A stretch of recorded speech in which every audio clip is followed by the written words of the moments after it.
Good morning, everybody, and welcome to Coffee with Craig. It is Friday morning. Yes, Friday, Friday, Friday. Okay, yes, I'll give it up. You know, a friend of mine used to have a joke. He used to say, "You know, what did you do with the money your mama gave you for singing lessons?" You know, you'll figure that one out on the way to work. That one will hit your head on the way to work. But anyway, so today. Fridays are always funny because, different things pop into my head. And I came across an article the other day, which was just, the epitome of stupid when it comes to those on the left and their views and their values when it comes to the Second Amendment. I just cannot help but wonder, in particular, when we start talking about people from Hollywood, I cannot help but wonder, what is wrong with these people? Are they really that empty-headed that they just can't think or use their brains or their minds for anything other than acting? Anyway, but let's talk a little bit about that. Let's get into that real quick. So we have our good friend Julianne Moore, who's decided that gun control or that gun control is not about the Second Amendment. So let's find out what she does believe gun control is about. It's about safety, and it's not, people like to talk about it as if it's a Second Amendment issue. It's a safety issue. A gun is a machine. For instance, when cars were introduced, we had any number of fatalities because we didn't have safety regulations. So we didn't have seat belts and speed limits and airbags. And so we're asking for those same kinds of things with gun registration, licensing, background checks. I also think personally limitations on the amount of firearms you can own. Why he had 47 firearms, I don't know, So, so I think all of those things. Listen, no one has an answer. We know how we can limit fatalities. We know how we can make it less painful for everybody involved. So in her eyes, essentially that gun control is about safety, and she equates it to cars and regulations on vehicles. I have more than a few problems with Miss Moore's analogy or the direction that she wants to take this particular discussion. Let's start with the fact that there is no constitutional right to own, possess, or to be able to utilize a motor vehicle. There is no constitution. There is no such constitutional right. So when you start talking about controlling a right, because here's the thing, firearms just happen to be kind of the tool that is, or the most common tool or the most effective tool in today's era in order to exercise your right to keep and bear arms, called arms. In this case, they are firearms.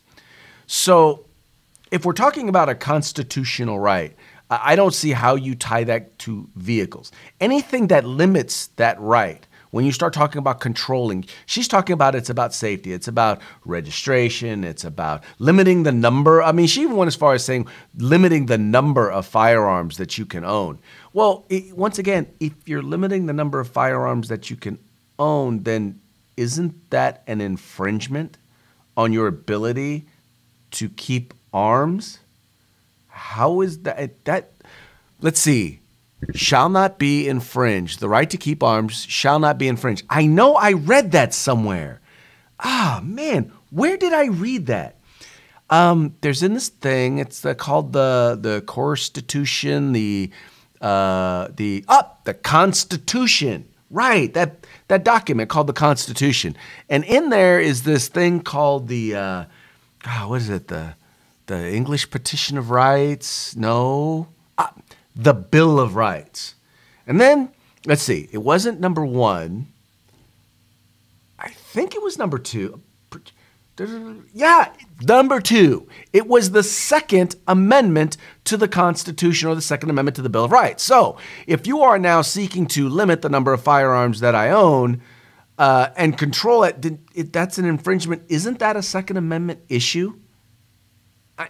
I'm just saying, maybe I'm missing something. Maybe I'm not as bright as Miss Hollywood elite here. But I don't know. I'm just saying, maybe you guys can correct me. Help me to get my head right. Then there's the whole safety issue. Now, let's just throw this around, okay? So you create laws that say that I can't have something. So I can't have it, right? But I'm planning on breaking the law. If I'm planning on breaking the law, then I'm wondering if I'm already breaking the law. Say I'm gonna, not me, but say someone is going to rob a bank, or say someone is going to, say participate in a drug deal, right? Or whatever it may be. Now, that person is planning.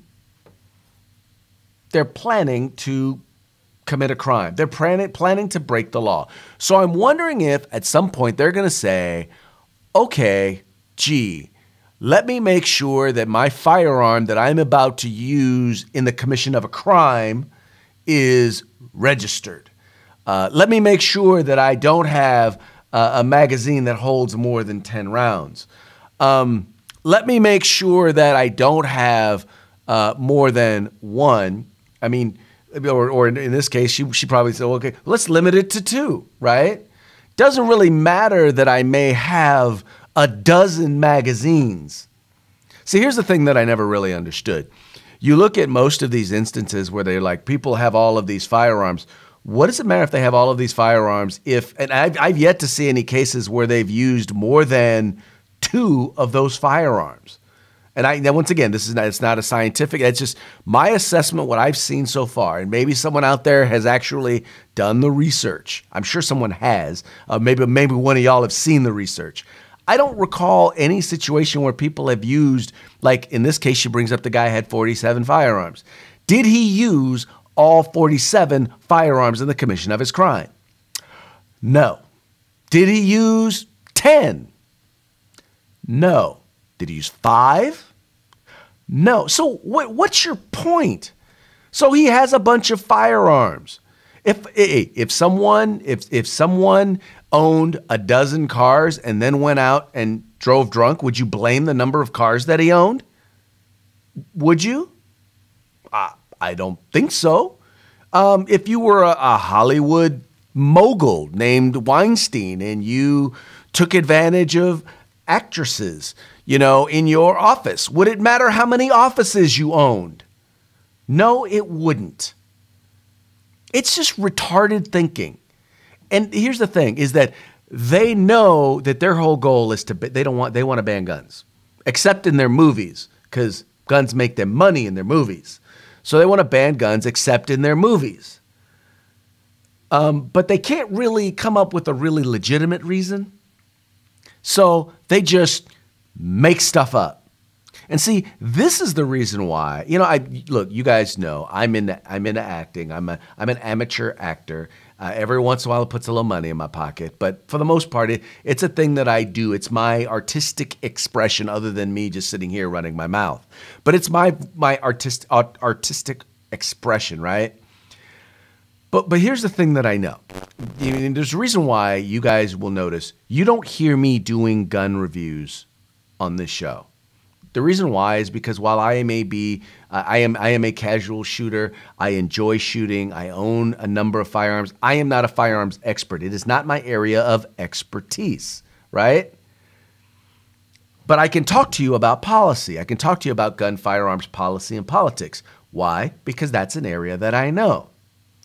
You go to these Hollywood actors or these athletes who believe that just because they have an audience, because they can stand in front of people and read lines that someone else wrote for them, or they can dribble a ball, or they can throw a ball, or they can tackle somebody, they think that they have enough knowledge, wisdom, and understanding to be able to effectively and articulately say something about politics. Or let me clarify, something that they know nothing about. That is the height of arrogance and ignorance. It is beyond me.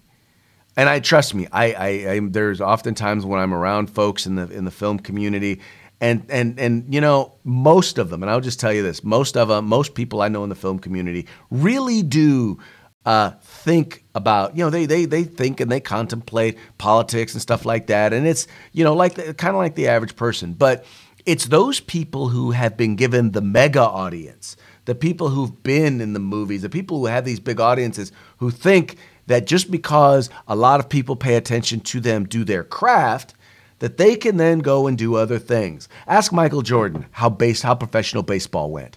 Not too well for him. Ask him what sort of how he's done gambling. Another one.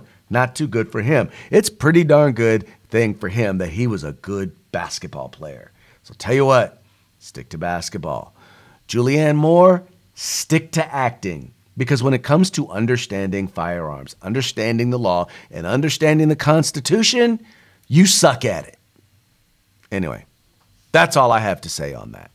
What do you folks have to say this fine Friday morning? Any plans this weekend? Anyone planning on going out and doing having some fun at the shooting range? Here we go. So we have Greg King says, usually the people who want to ban guns have never bought, owned, or even fired a gun. Blind ignorance by way of cherry-picking negative events involving firearms is reckless to push one's own beliefs. Well, not only reckless, but once again, you're now infringing on the constitutional rights of all of your other fellow citizens. It is the height of arrogance.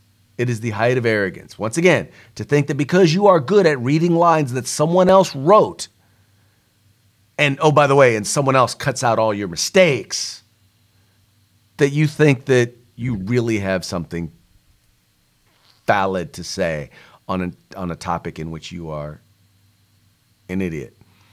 Kurt Roberts says she should debate Ted Nugent.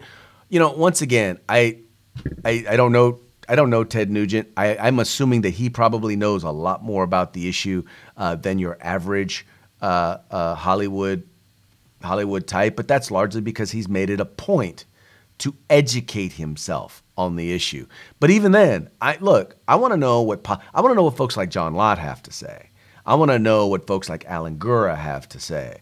I want to know what folks like Gene Hoffman. These are the people who are active and engaged in this fight on a really high level. They're the ones who are active and engaged, who know and understand the intersection between firearms technology and firearms policy and constitutionality.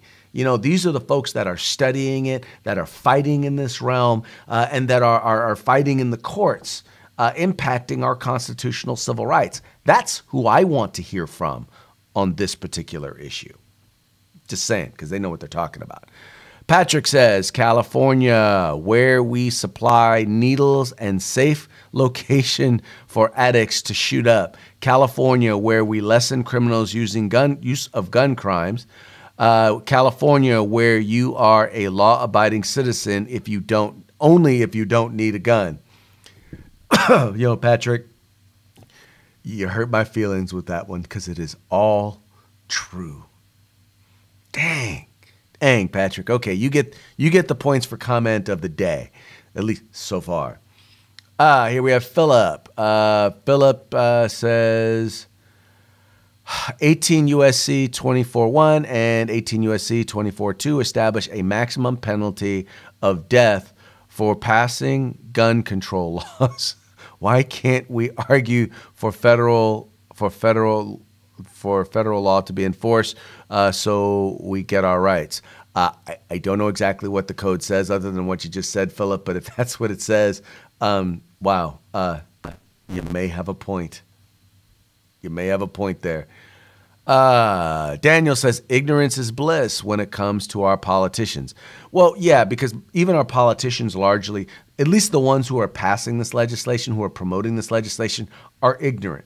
We already know that they're pushing a bill right now that is going to ban rubber bands, scrunchies, and belt loops because they don't know how to write the legislation to do what it is that they say they want to do, because they don't understand the technology.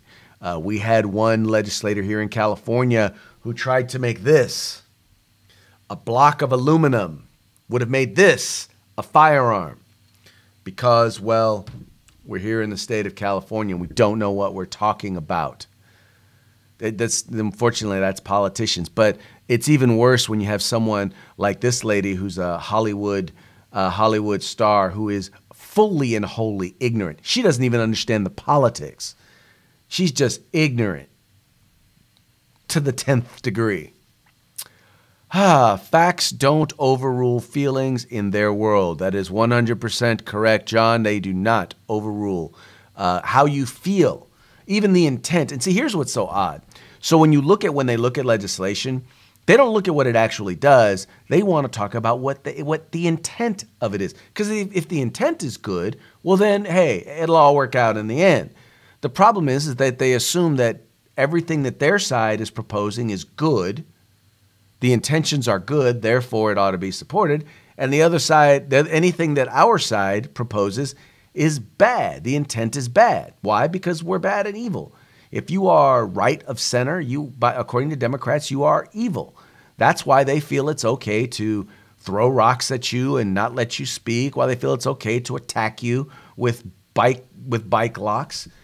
It's the reason why they feel it's okay for them to cover their faces. Because they don't want to be seen. They don't want to be photographed doing what they're going to attempt to do to you, which is attempt to take your rights, if not take your life. But that's their attitude. Hey, ends justify the means. Let's see, what else do we have here? Any other interesting comments? Patrick says, preach it. I will preach it all day long and all week long and twice on Sunday. Let's see. I'm going to find one more good comment. Rob says, their ignorance of firearms is glaring. Anyone who has owned or studied firearms knows how easy they are to modify. I'm not sure how we get them to understand how futile their efforts are. I think you just kind of hit the nail on the head. You cannot teach someone who refuses to learn. You cannot educate a know-it-all. And these folks think because they feel a certain way that they know it all. But that's why it's also important for us to not just feel like we feel about the Second Amendment. It's important for us to know and understand, what is the Second Amendment about? What is the foundation of it? How does that right correlate into my everyday life? When I talk about infringing, what constitutes an infringement versus reasonable law or regulation? I don't know that I've seen anything that exists here in the state of California, for the most part, that does not exceed what is reasonable. Because see, here's the problem. When you have two different people with two different knowledge bases and two different modes of understanding, and who are one that's willing to accept facts, us, and the other who are focused on feelings, I don't know how you get those people on the same page, because you can't even get them to agree on what the facts are. Because, well, hey, facts that don't support their conclusion, they do not consider to be facts at all. Let there be how it be. In any case, folks, that's going to be it for today's Coffee with Craig. Please make sure to tune in tomorrow, and we're going to be doing Coffee with Craig over the weekend. Make sure to share these videos. Let folks find out about this. Also, this afternoon, we're going to be doing Battle of the Day. You guys make sure you tune in to Battle of the Day. Even if you miss it in the live feed, check it out. It's your opportunity. It gives you an opportunity to do one thing today in order to advance and protect the Second Amendment. So make sure you tune in for Battle of the Day. Thank you once again for tuning in. I am Craig DeLuz. This has been Coffee with Craig. Have fun. Stay safe. Stay free. If you like our videos, follow, subscribe, like, and share.